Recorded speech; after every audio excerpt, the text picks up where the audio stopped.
επιτρέψτε μου εδώ, γιατί είναι κάτι το οποίο κάθε φορά με συγκλονίζει, στα ζητήματα της οδικής ασφάλειας.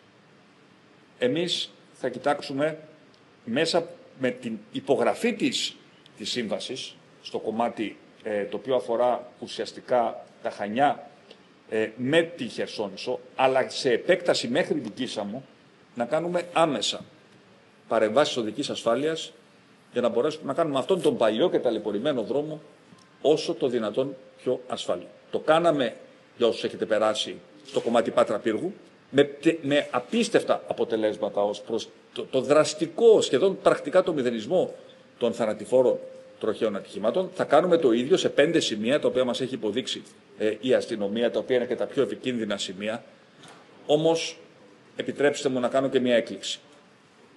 Ό,τι και αν κάνει το κράτος, δεν γίνεται να χάνονται άνθρωποι, νέα παιδιά, παραδείγματος χάρη από κράνιο-εγκεφαλικές κακώσεις, γιατί δεν φοράνε κράνος.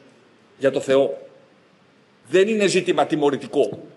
Δεν είναι ζήτημα να αυξήσουμε το πρόστιμο ή να πάρουμε το μηχανάκι.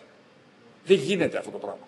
Η Ελλάδα αυτή τη στιγμή ξεφεύγει στα στατιστικά από το μέσο όρο της Ευρώπης από τις κράνιο-εγκεφαλικές κακώσεις που αφορούν τα δίκυκλα και αφορούν το ότι δεν φοράμε κράνος έτσι όπως πρέπει να φοράμε. Κάνω δηλαδή μια έκκληση. Και η έκκληση, σας λέω, εμείς θα κάνουμε αυτό το οποίο πρέπει. Αλλά αυτό είναι κάτι το οποίο πρέπει να γίνει κοινό κτήμα όλων μας. Ειδικά εδώ πέρα στην Κρήτη, που έχουμε μια τάση να είμαστε πιο ατίθασοι.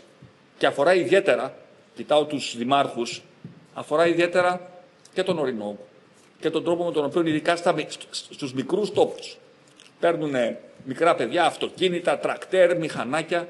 Βάλτε πλάτη, παρακαλώ, για το Θεό. Δεν μπορούμε να τα κάνουμε όλα μόνοι μας ως κεντρική εξουσία. Κλείνω αυτήν την ολίγο συναισθηματικά φορτισμένη παρέμβαση.